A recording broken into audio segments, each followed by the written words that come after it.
capítulo de número 26. Evangelho de Mateus, capítulo 26. Você aqui no templo, você aí na sua casa, de repente você está nos assistindo num hospital, numa penitenciária. Deus tem uma palavra para o nosso coração hoje. E eu gostaria que você atentasse para aquilo que Deus quer falar conosco. Se você ainda não se inscreveu no nosso canal, se inscreva. Vá ali nas notificações, ative o sininho para que você receba semanalmente as mensagens e para que a gente possa ter uma relevância maior até mesmo no YouTube, tá bom? Que Deus abençoe a sua vida. Mateus 26, versículo de número 34. Diz assim a palavra de Deus: Disse-lhe Jesus: em verdade te digo, que nesta mesma noite, antes que o galo cante, 3 vezes me negarás. Amém? Eu vou ler novamente. Versículo 34 do capítulo 26 de Mateus. Disse-lhe Jesus: em verdade te digo, que nesta mesma noite, antes que o galo cante, 3 vezes me negarás. Olha aqui para mim, irmãos. Eu não sei se você sabe, mas eu amo biografia. Eu amo ler, ouvir de história de pessoas que chegaram lá, que venceram. Eu sou assim, um apaixonado por biografia. Confesso que já vi biografia de muitos homens e de muitas mulheres, e eu tenho por hábito, eu gosto disso. Não sei se alguém aqui, mais ou aí você na sua casa, gosta de ler biografias. A grande verdade é que a Bíblia, ela não é um livro de biografias. Ela não é um livro específico de biografias, mas ela contém inúmeras biografias de homens e de mulheres que venceram. Mas o que mais me chama a atenção, é que quando eu, por exemplo, me deparei uma vez com uma biografia de uma pessoa, e depois, no final do livro, a pessoa ela fez a dedicatória para a pessoa que fez a biografia. E a pessoa que fez a biografia dela era um funcionário dela. Então, a gente começa a ver que não houve uma certa parcialidade do que foi colocado. Porque às vezes as pessoas acabam omitindo uma parte da sua história que para elas consideraram ruim, que para elas de repente não deveria aparecer. Mas a Bíblia não. A Bíblia, ela é um livro aonde existe biografia de homens que para nós hoje são considerados homens da fé, só que foram homens que falharam, foram homens que erraram, e que está registrado, que para Deus não teve problema algum falar, ocultar, ou deixar de mostrar o que é que eles fizeram. Deus, ele não teve problema de mostrar o pecado do primeiro homem, de Adão. Deus poderia ter dito: nossa, já com o primeiro eu já vou manchar a reputação. Não, está lá, ele pecou, ele errou, ele falhou. Assim foi com Abraão, assim foi com Moisés, assim foi com Jacó, assim foi com Isaac, assim foi com Davi e tantos homens que falharam, e que está registrado a falha deles, e está registrado a maneira como eles venceram. Mas por que eu estou falando isso, irmão? Porque esse texto hoje me chamou a atenção quando eu estava pedindo a Deus uma palavra para a reunião de hoje à noite, e o Senhor me fez lembrar, porque eu quero, a grande verdade, irmão, essa mensagem, eu quero ir na contramão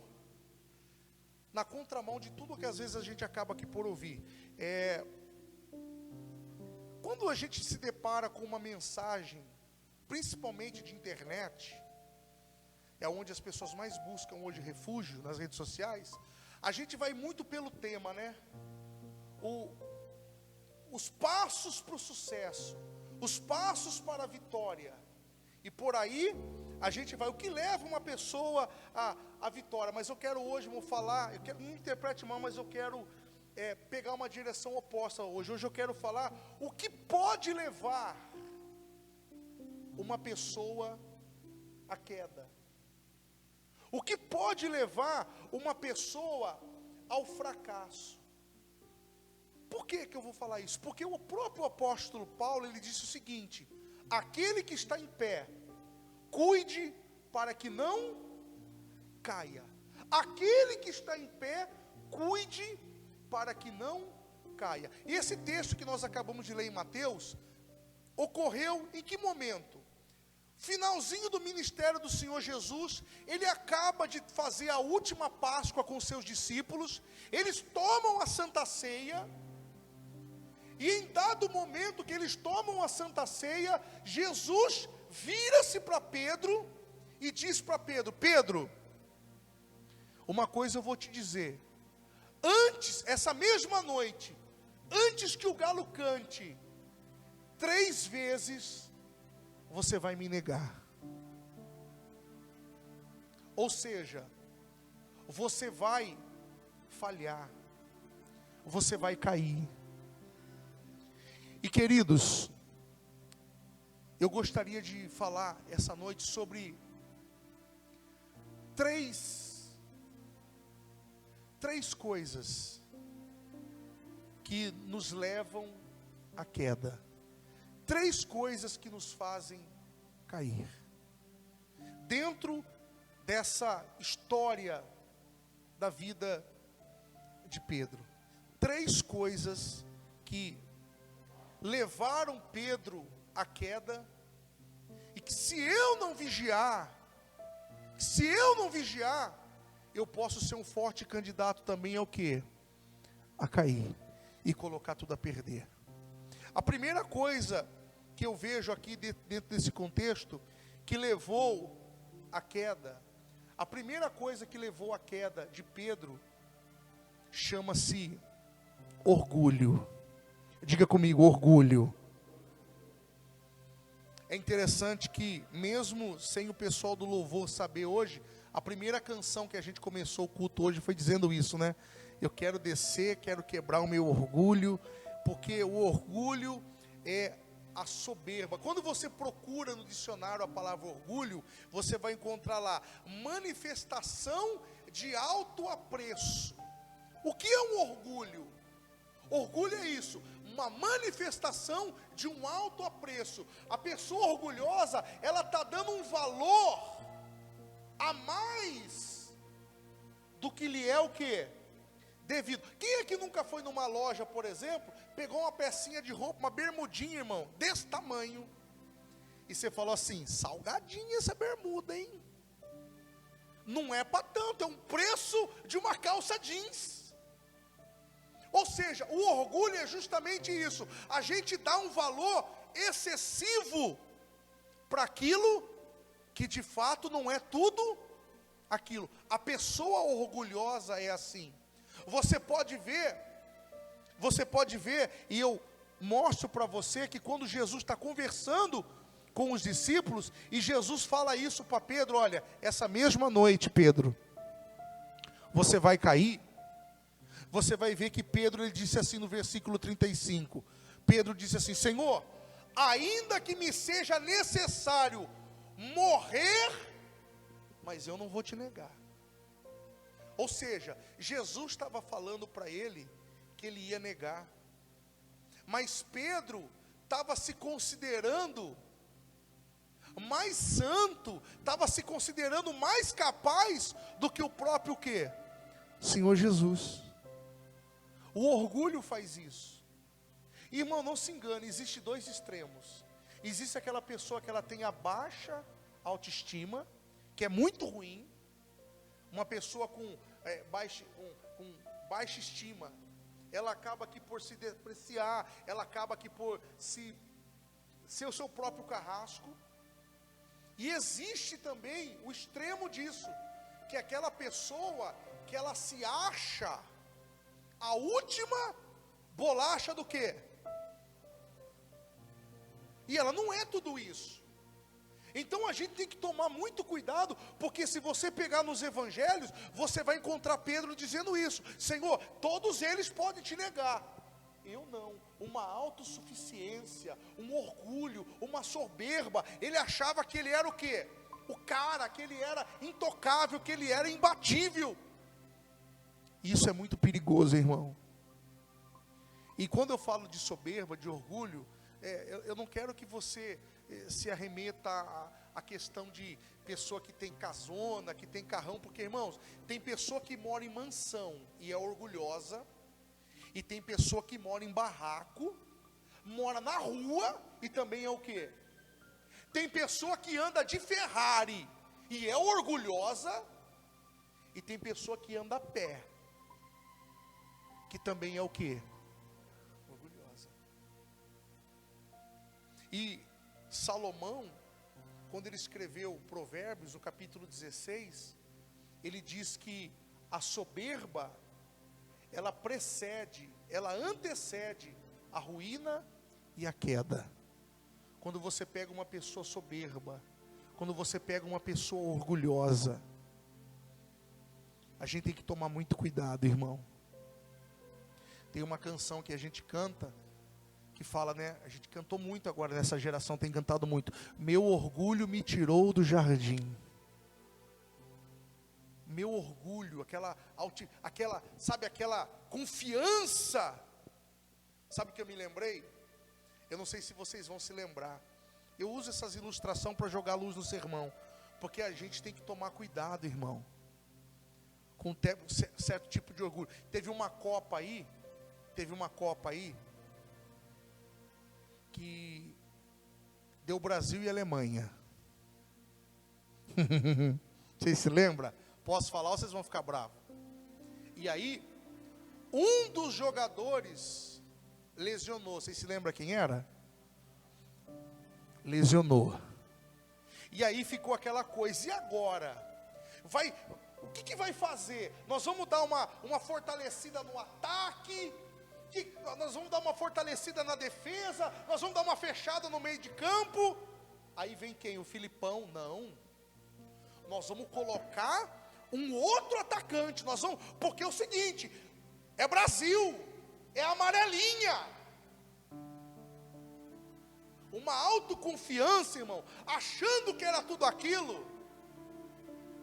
Eu acho que foi a maior vergonha que o país do futebol, que a gente carrega até hoje, aquele 7-1 amargo. Por quê? Porque o orgulho fez com que a pessoa, ela se achasse o quê? Superior. Aí, quer ver uma outra coisa? Uma coisa que está em alta, o MMA. E nós tínhamos um atleta em ascensão, Anderson Silva. O rapaz que ele se achava tão, imbatível, que ele lutava com a guarda. E o que aconteceu, pessoal? Você sabe o que é isso? É a pessoa se achar superior. Isso aí é orgulho. Então, eu estou trazendo essa palavra ao teu coração, porque eu quero que você fique firme, que eu quero que você fique de pé. Não deixa o teu coração ser um coração orgulhoso. Antes, tenha um coração humilde. A segunda coisa que levou Pedro à queda foi que ele se distanciou de quem não era para se distanciar. Se você pegar o texto sagrado e você começar a ler, você vai ver que no versículo de número 58, ainda do capítulo 26, diz assim, e Pedro o seguiu de longe. Aquele homem que estava sempre perto do Senhor Jesus, agora estava seguindo ele de que forma? Longe. A segunda coisa que faz com que uma pessoa venha cair, é que ela começa a se distanciar de quem era para ela estar o quê? Perto. Você sabe que tem pessoas que ela já se distanciou da oração, ela não ora mais. Ela acha que a oração não é mais importante para a vida dela. Tem pessoas que se distanciaram, sabe do quê? Olha aqui. Sabe o que Martinho Lutero falou em relação à palavra? Sabe o que Martinho Lutero falou em relação à Bíblia? Ele falou assim, ó, que ou o pecado afasta você da palavra, ou a palavra afasta você do pecado. E aí? O que é que tem acontecido? Será que o pecado tem me afastado de Deus? Ou a palavra de Deus tem me afastado? Pessoal, é muito sério. Eu não posso me afastar da palavra de Deus. Jesus, em João capítulo 15, ele falou assim, ó, o meu Pai é a videira verdadeira. Meu Pai é a videira verdadeira. E eu sou... Você se lembra dessa palavra da videira? E ele compara-nos à vara. Ele falou que toda vara, falando de nós, toda vara que está ligada a mim, que está próximo de mim, essa dá muito fruto. E ele chega dizendo no versículo 5, porque sem mim nada podereis fazer. É tolo o homem que acha que ele vai conseguir alguma coisa distante de Deus. É a oração que a gente fez agora há pouco. Eu preciso estar no altar, irmão. Eu não posso me distanciar de quem eu tenho que estar perto. A comunhão. Eu não posso estar longe. Irmão, essa questão agora, sabe o que está acontecendo? Tem muita pessoa que ela acha que quando passar a pandemia, ela não vai precisar mais vir na igreja. Ah não, porque agora eu estou cultuando em casa. Eu estou tomando ceia em casa. Eu estou, sabe, tudo em casa. Não deixemos de nos congregar. Eu não posso me afastar da comunhão. Eu não posso me afastar de algumas coisas que eu tenho que estar ligado. Quer ver você cair? Se afastar da casa de Deus. Você sabe que isso é verdade, sim ou não, irmão? A gente sabe que isso é verdade. Quando a gente se afasta da casa de Deus, a coisa piora, pessoal. Então não deixa, não permita.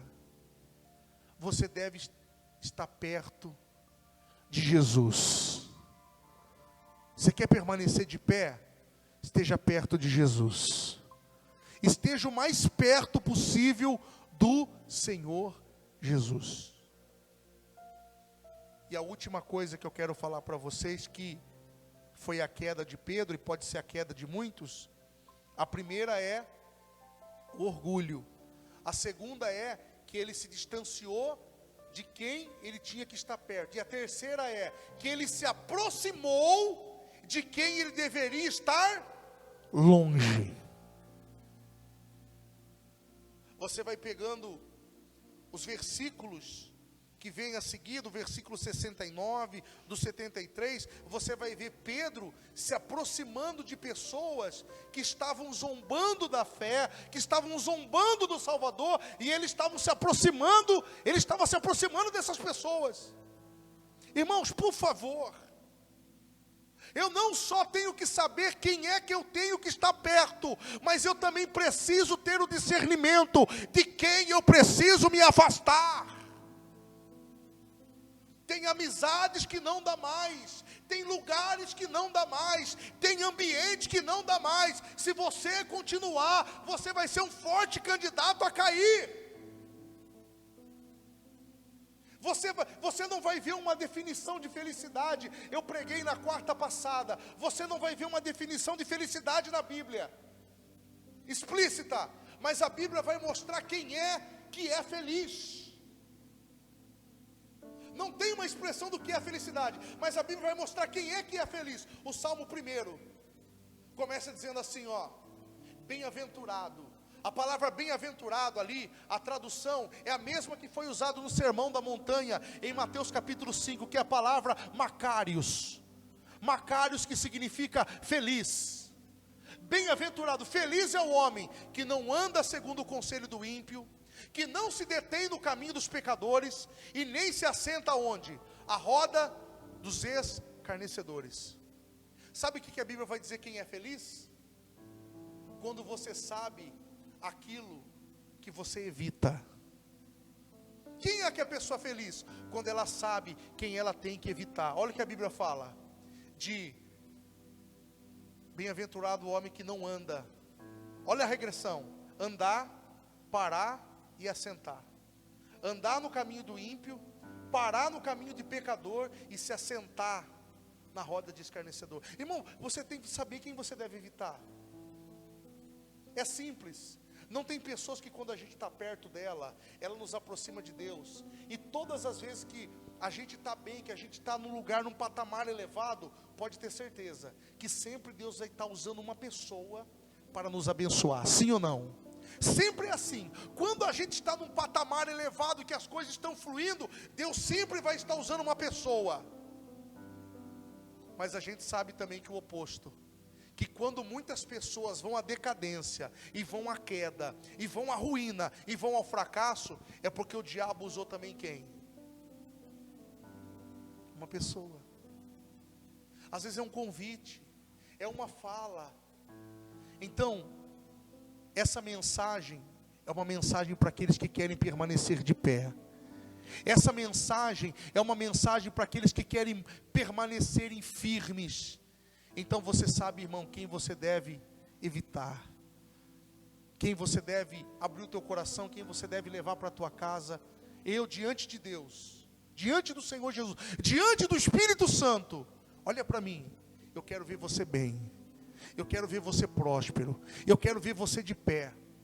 Sabe o que o apóstolo Paulo falou na primeira carta aos Coríntios, capítulo 15, verso 33?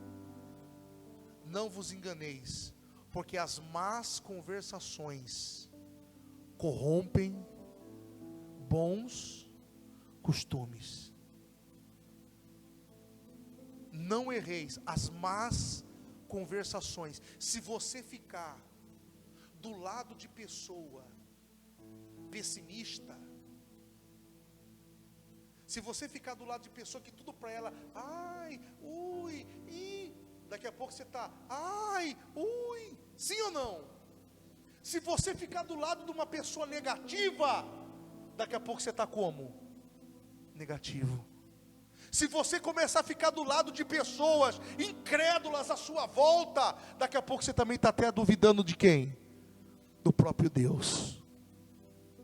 Então eu torno a dizer novamente, eu faço votos que você permaneça de pé, mas são essas três coisas que eu quero listar hoje e trazer ao teu coração, que faz com que um homem venha a cair. A primeira delas, o orgulho, se achar superior. Irmão, toma cuidado.